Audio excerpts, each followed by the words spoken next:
wonderful. That's great. So the thing is, one of the thoughts I had looking at your stuff is that it's all this brilliance and exuberance and flowers, but eventually flowers die. They crumble, they wilt, they fall apart.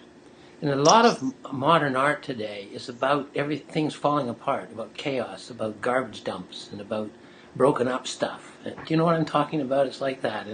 So I'm wondering if, as you get older, what do you think will happen to your art? Do you think it'll change in any way in the kind of directions I'm talking about, or what do you think? I don't know. I just thought I would ask you the question, see what happens.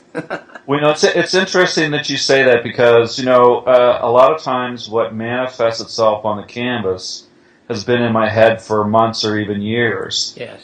And I'm particularly concerned with the global environment. Mm-hmm.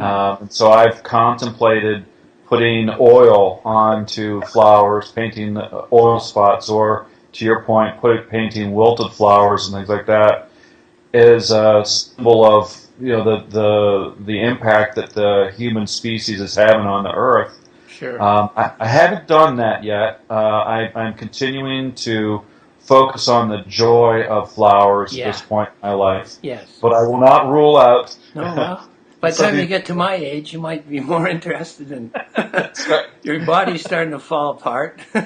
So it starts to get reflected in the work, maybe. Yeah.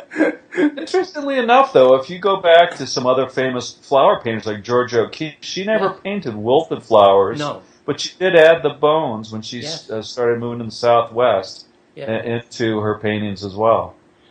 Looking at your encaustics, the few that you've got on your website, the 3 or 4, they look a little faded.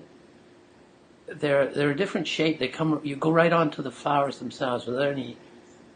You fill the whole frame with just one flower, I think, in most cases, of those. And I'm wondering if the encaustic itself is a medium that kind of lends itself to fading, to maybe a little bit of the dark side of life in some way. I don't know whether that's reasonable. That's a thought that occurred to me when I was looking at your paintings and the encaustics, and I'm wondering what you would say to that.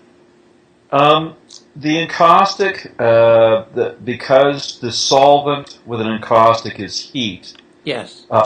You have to basically heat your pigments up and apply them to brush onto the wood.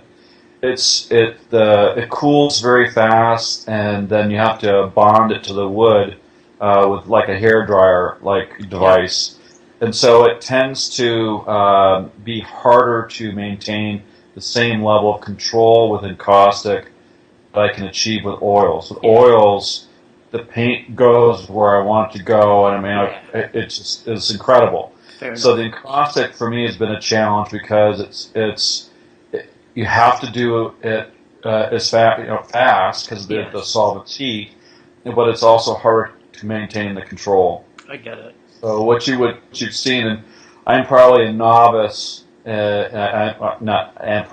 am a novice at the encaustic, whereas oil, I feel like I'm fairly accomplished. Yeah, you're a master of it, obviously. Well, I don't know about a master, but so I think what you're seeing is that in my encaustics, I just haven't developed my technique with that medium hasn't matured enough to have the same type of results as I have with oil.